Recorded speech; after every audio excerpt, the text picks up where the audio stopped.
Hello everybody and welcome back to the channel. So we're on to part 4 of Codex Society Space Marines. We've been through the Sons of Dawn, the Scions of Guilliman and the other old Loyal Legions. We've done their special characters, Warlord traits, chapter tactics, relics, things like that. So in this episode we're going to go through the more generic things, the generic Warlord traits, the obviously generic psychic powers that are same to everyone.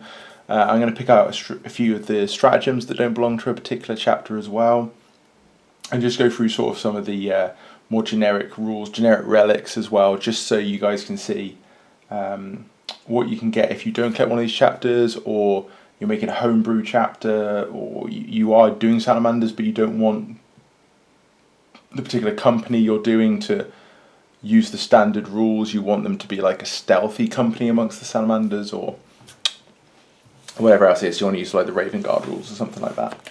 So flip past the units right to the back. After this, if you want to see unit profiles, unit rules, things like that, apart from also special characters we've done, that will be happening in the next video. I'm going to start going through it systematically, HQ, troops, fast attack, etc. I just thought I'd get these sort of like bonus rules out of the way first, and try and organise them in such a way that you can go to whichever suits you best. If you're a Salamander player, you know you need to go to the Loyal Legions. If you're Imperial Fish, you need to go to the Sons of Dawn, etc. So there's a lot of stratagems in this codex. I don't know whether this is because it's Space Marines or this is sort of the amount of stratagems everyone's going to get. I'd imagine an army like Necrons would have about that many stratagems, maybe even slightly less than that. But Space Marine's got a whole nother page, so there is a lot of options. We've been through the chapter specific ones, but I'm just going to pick out a few that are not chapter specific, that are generic, and see what you guys think of them. For instance, there is one for Predators and Vindicators here. They're like they act a bit like the old formations. So you can use a stratagem, it's one command point, if there's a Vindicator within 6 inches of 2 other friendly Vindicators. So obviously you've got to take all 3. If you do so, the Vindicators cannot fire the Demolisher cannons this phase. Instead, select a visible point on the battlefield within 24 inches of all vehicles, roll a dice for each unit, friend or foe, within 3 inches of that point. Add 1 to the result if the unit being rolled for has 10 or more models, but subtract 1 if the unit being rolled for is a character. On a 4+, that unit suffers 3d3 mortal wounds.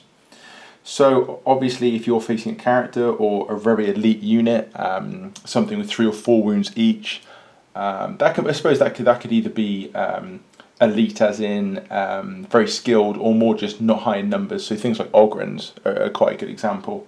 The fact that you can pick someone within 24, there's no rolling to hit. As such, you do have to roll a 4+, of course, but it's just one of those, if there are 4 or 5 units in a tight spot. It does say characters, so it just says subtract 1 hit if it's a character, but that doesn't mean the characters can't be hit.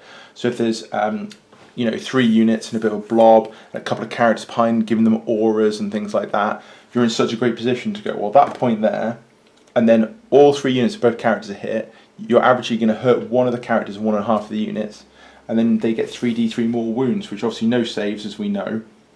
And you might get a little lucky and hit 4 out of the 5 or something like that.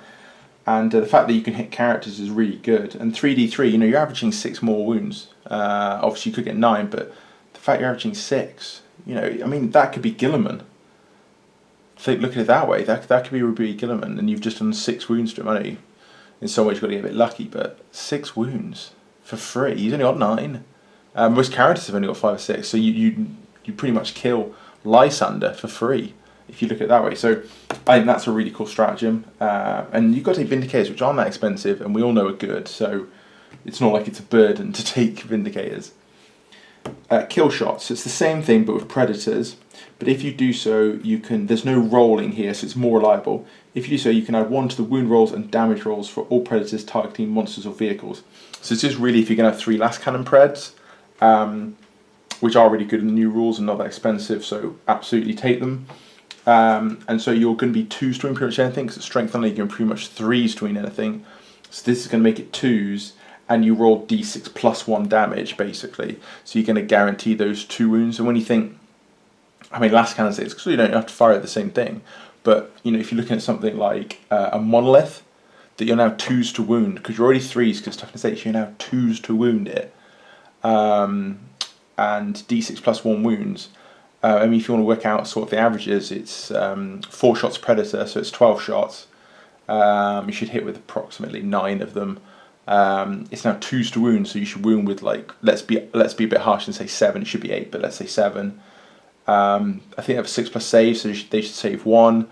So that's 6 wounds. So you're rolling 6d6 plus 6. So averagely it's something like 28 wounds. That can make such a difference. And for 1 command point, I think that's really good. There's some quite cool ones which cost quite a few command points. A lot of them we've seen so far only cost 1. There's quite a cool one here, which is 3 command points. And it's actually before the game. You can make an Adeptus Astartes captain in your army replace his captain keyword with chapter master keyword, which means his rights of battle are the reroll failed to hit ones rather than the reroll failed ones to hit that you normally have. So it's sort of 3 command points to boost him up. I mean, obviously that would only really be relevant if you either have loads of command points or you have a specific strategy you want to get in with a chapter master but you can't afford him, at which point you can pay for him through command points. Relics of the chapter is really cool. So you use this stratagem before the battle again, and you can have an extra chapter relic for 1 command point or 2 extra for 3 command points. So again, there's relics. If you really like 2 or 3 that are going to work in combination, you can pay more command points and have them. So you can have the Teeth of Terror and the Burning Blade and the Armor Indomitus, if you think that's really going to work really well. So I think that's really cool. There's Masterful Marksmanship here, which is using with Stern Guard veterans who have taken a little bit of a hit in the new rules. Obviously we'll go through their rules in the future. They're not bad at all. They are good, and I imagine, although I haven't looked yet, they're cheaper, but they don't have the flexibility as much anymore. They're much more, they have 1 round basically now, and the 1 round's good, but they only have the 1 round, and they can only take, I think, 2 combi weapons now, so they're not quite as good anymore. But this helps a little bit. So it's them in the shooting phase. You can add 1 to all wound rolls made by the unit specialist ammunition. I believe it is strength 5. So again, you may find yourself wounding stuff on 2s. That's only 1 command point. So that's quite nice. Again, Hellfire Shells, 1 command point. Use a stratagem just for when it starts its infantry model attacks with a heavy bolter. You can only make a single hit roll. However, if it hits, the target suffers D3 more wounds. So again, a little unpredictable, but again, just for 1 command point, it's a cheeky little thing to use. So yeah, there's quite a few stratagems here, guys, that are pretty good. Yeah, they're pretty good. So yeah, there's quite a few to use. So obviously I won't go through them all as I say, but just, you know, have a good look through them when you get your codex if you do, because there's a lot of flexibility here and a lot of options and a lot of little things that will just make a difference in a game if you're playing. So next we've got the generic Warlord traits. So the number 1 is Angel of Death, which is subtract 1 from the leadership characteristic of enemy units within 6 inches of your Warlord, which it's not too bad. It's not, you know, something to build your army around. But again, especially if you're a combat army like my Black Templars, you're going to want to charge forward anyway. So it's probably going to affect quite a bit of the game. And leadership is more important, as we've said before. Number 2, the Imperium Sword. Reroll failed charge rolls for your Warlord. In addition, if the Warlord charges in the charge phase, add 1 to his attacks characteristic. It's nice because it's 2-tiered. You know, you get the reroll charge and the 1 extra attack. But again, it does depend. Are you a chargy hero? Are you going to be the kind of one who wants to stay back? In which case, it's not as brilliant. So again, like the first one, decent but not incredible. Iron Resolve. Add 1 to the wounds characteristic of your Warlord. In addition, roll dice each time your Warlord loses a wound. On a roll of 6, the Warlord shrugs off the damage and does not lose a wound. Brilliant. So that's the kind of thing you want to roll. An extra wound is massive. Considering some of these characters have got 5 wounds as well. You've now got 6 wounds, which is really good. And then on a 6, you're shrugging off damage as well. So Iron Resolve is really good.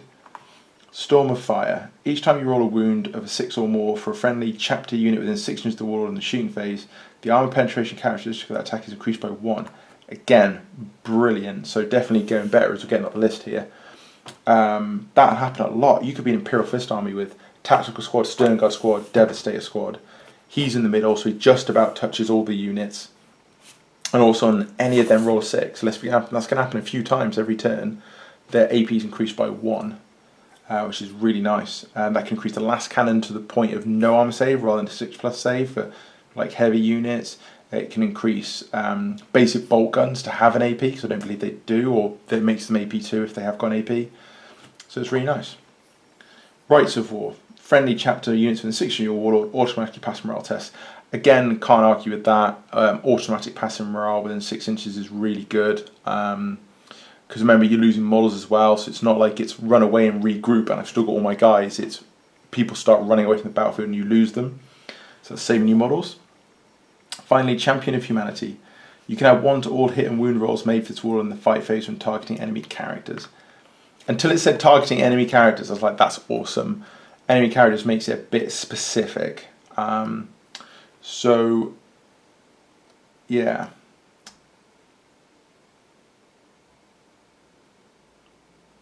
Yeah.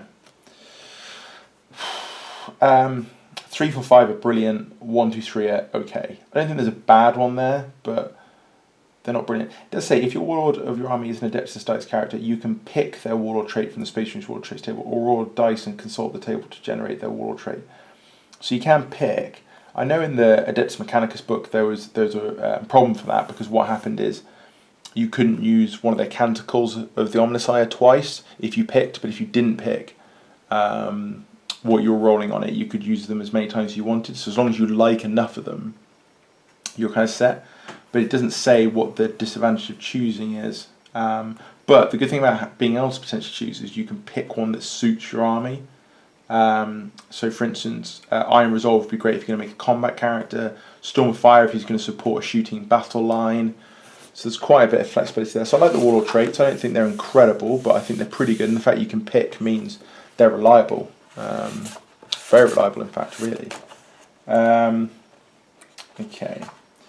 So there's a couple of chapter relics I also want to point out, and then we'll go on to the Librarius discipline, because I want to go through that whole discipline. So we've been through the chapter-specific ones, but there's a couple I wanted to pick out that are generic. The first one's the Armour Indomitus, which gives you a characteristic save of 2+. In addition, once per battle, before making one of the wearer's saving throws, you can choose to activate the armor's force field. When you do so, it confers the 3+ invulnerable save for the rest of the turn. I think that's really nice. 2+ armor saves, 3+ invulnerable for a turn. It's all free, so I think that's a really nice little bonus.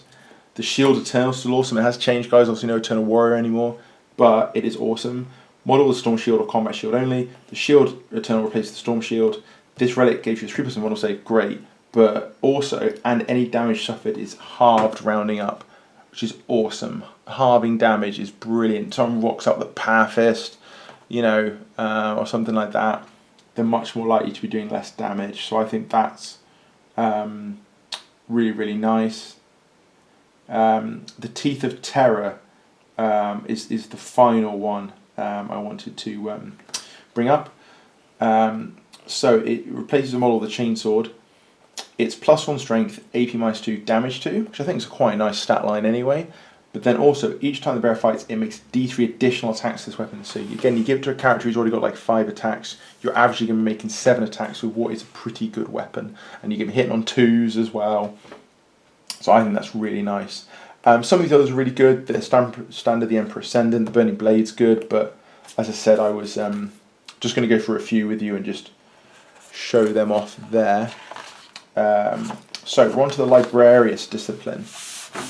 So this is going to be quite interesting. So this is the only discipline the Space Marines have got at the moment, apart from obviously the rulebook ones, but obviously there'll probably be Blood Angels, Space Wolf, Dark Angel, etc. specific ones. So what happens in the future. So before the battle, generate the psychic powers for psychers that you can use powers from the Librarius discipline using the table below. You can either roll D6 to generate the powers randomly, re-roll any duplicate results, or you can select the psychic powers you wish to have. And again, it doesn't give a sort of notion. Guys, if I'm missing something from the rulebook, or you've read the Codex, you kind of know these things.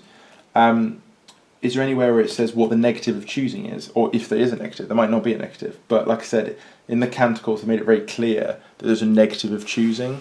But if there's not, brilliant, guys. We can literally pick and choose what we want, which is awesome. So number 1 is Veil of Time. Veil of Time has a warp charge value of 6, so reasonably easy to cast. If manifested, pick an Adeptus Astartes unit within 18 inches. Until the start of your next Psyche phase, you can reroll charge results and advance rolls for that unit, and they always fight first in the fight phase, even if they didn't charge. If the enemy is charged, I have a similar rule. Whoever's turn it is picks first. Cool Psyche power.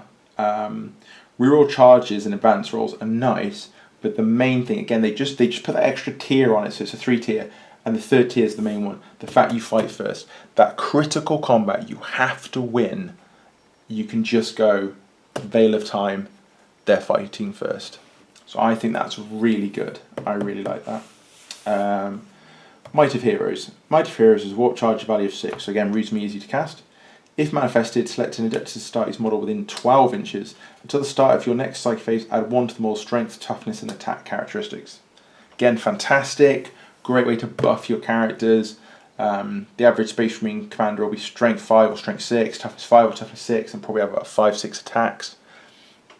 With that power, that makes them really good. And actually, it just says Adeptus Astartes model, so you could even like pick a Dreadnought, presumably, or something like that, which would be really cool. Yeah, so that's really cool. You've got real flexibility of who you want to pick. It doesn't say infantry, it just says model. So you can pick anything as far as I can tell. I mean, the attacks and strength, not really, but even the toughness, you could even give it to a vehicle. If you know there's a critical vehicle that's going to take a lot of firepower, if they're toughness 7 or toughness 8, you can now make them toughness 8 or toughness 9 just for that turn. So that's pretty cool. Psychic Scourge. Psychic Scourge has a warp charge value of 6, so still in good casting. If manifested, select a visible enemy unit within 18 inches, then roll a d6 and add the Psychic leadership to the result. Your opponent then rolls a d6 and adds their leadership to the unit to the result. If the Psychic's total score is greater than the enemy's, the enemy unit suffers d3 mortal wounds. If it's equal, they suffer 1 mortal wound. If it's less than equal, nothing happens. So quite cool. I mean, a little unpredictable, obviously, because you've got the roll off that they could win. The one good thing I will say about it is, number 1, it's mortal wounds, not just d6 wounds, even though I know that's more wounds, even though there's less of them, are much more worth it. But also I like the fact that if they draw, which could happen a decent amount, they still suffer a mortal wound, so at least you get something out of a draw. So, not too bad. I like the other 2 more, but it's not too bad. Fury of the Ancients. Fury of the Ancients has warp charge value of 7, so we've gone up to 7 now, but it's still averagely casting. If manifested, roll 3d6 and select a visible enemy model within that many inches of the Psyche. If no models are within range, this power has no further effect. Draw an imaginary straight line between the Psyche and the model. Each enemy unit that the line passes over or through suffers a mortal wound. To be fair, I think that's quite poor. Majority of the time. The 3d6 is unpredictable. The warp charge is 7, not 6, which would have made it a bit better. And I do like the fact that it's all units that the line goes over, not like models, and you've got to decide, does it go right over? It's pretty clear whether it will go over a unit or not. And you could get a lot of them, but you're going to have to do some sort of cheeky maneuver around the side of the enemy's army and then do it up their main line. And even then, it's 1 mortal wound. Again, if it was d3 mortal wounds, even if they made the charge value 8 or 9, made it really hard to cast. If it was d3 mortal wounds down the line, that would be much more like, oh wow, okay. But 1 mortal wound, I'm not too convinced by that. Again, let me know if you think I'm wrong about that and you think it's really good. Psychic Fortress. Psychic Fortress is a warp charge value of 5, so we're right down to 5 now, so that should be reasonably easy to cast. If manifested, select a friendly Adeptus Astartes unit within 18 inches. Until the start of your next Psychic phase, that unit automatically passes morale tests. You can roll a d6 each time it suffers a mortal wound from a Psychic power, or 4+ if the mortal wound is ignored. So a nice little bonus in the end about ignoring mortal wounds from Psychic powers, because it could happen. Get you know, if you're giving it to like a really important unit like Terminators that they're going to target. But the main thing is just auto pass morale tests. That unit's sitting on objective, it's the last turn of the game, or potentially last turn of the game. You can just go, no, they're not running away. Automatically pass morale tests, so I like that, it's easy to cast. Finally, we've got Null Zone. Null Zone is a warp charge value of 8, so this is quite hard to cast. If manifested, then until the start of your next Psyche phase, while they are within 6 inches of the Psyche, enemy models cannot take invulnerable saves and must halve the result of any Psyche test rounding up that they take. like that. It's hard to cast, but and it's only within 6 inches. But the whole point would be your librarians in combat with their main unit. Again, let's say you're fighting Chaos Terminators. All of a sudden they've got no invulnerable save, and their sorcerer's gonna really struggle to cast psychic powers. So that's pretty nice. Or you limit psychic powers they're even going to try and cast. So that's nice. The only thing with Null Zone is it's a little like just 10% situational. But I mean, even if they just got a character with an invulnerable save and you take that off him, and then your beefy character weighs in and smacks him in the face, then that works out pretty well, really. I've actually finished slightly earlier than I thought I would do, everyone. So what I'm going to very quickly do is just run through the other chapter relics because there's only a couple left. So a little bonus. So you've got the Burning Blade, which is +2 strength, which is nice. AP -5, so no saves whatsoever, but it is damage 1. So the +2 strength, the AP -5 are brilliant. The damage 1, this is why I didn't highlight it earlier, it's just a bit like, oh, you better have 7 or 8 attacks, otherwise the damage 1 just isn't going to do enough. Primarch's Wrath, 24 inches, Rapid Fire 2, Strength 5, AP -1, Damage 2. Again, didn't highlight it because to get enough shots you need to be in Rapid Fire really, and the AP -1 isn't great. The Damage 2 is brilliant, fantastic from a shooting weapon and a free one, but again, just, you know, not amazing.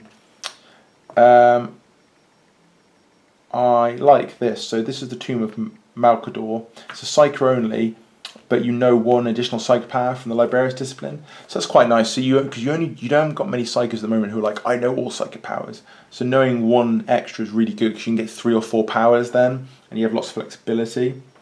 The final one is the Stand of the Emperor Ascendant. This is the only other one I was going to highlight, but didn't in the end. So you can only give it to Ancients with the banner. You can add 1 to the dice roll to see if friendly chapter models within 6 inches can summon the strength to make 1 final attack when slain. In addition, whilst within 6 inches of the bearer, friendly adept starters automatically pass morale tests, whilst the enemy units subtract 1 from their leadership. So again, that triple effect. You're at -1 leadership, I automatically pass morale, and then there's a thing basically when people die within a normal chapter banner, on a 6 they get to fight again. They get to shoot 1 last time or fight 1 last time. So this lets you, on a 4+. This lets you add 1 to the chance of that. So it's actually on a 3+. So you're really likely to get that last shot in. So again, really good if you ally it up with certain units that are very devastating in 1 attack, like Thunderhammer Terminators or Grav Centurions, because then that 1 extra shot or fight in combat is really useful. You do only get 1 attack in combat though, so it's a full shooting attack with 1 weapon or 1 attack in combat, just to clear that up. So that's the end of this part. Really like the Librarius powers. I think they're good. I think there's a lot of potential there. Only really 1 power I didn't like. I think the Warlord traits are solid, especially as you can pick, as far as I can tell, without a weakness. So that's really good. Happy with that. And some of the stratagems are really interesting. Really interesting, some of the generic stratagems. So that's going to be really fun to use. And obviously everyone can use them as well. So the people who've looked at maybe the Dawn's Suns one I've done, you can use them as well. So you can use them alongside your Imperial Fist ones, which are also very good. So in the next part, we're going to start going through the unit profiles, 1 bit at a time. I'll start with HQ or Fast Attack, whatever takes my fancy at the time. So please join me for that. Please comment, like and subscribe. Let me know what you think of the videos. Let me know what you think of the Codex. And if you subscribe, it just lets me know that the videos are good and that you're enjoying them. So I will see you all soon. I hope you enjoyed the review, and I'll see you in the next video.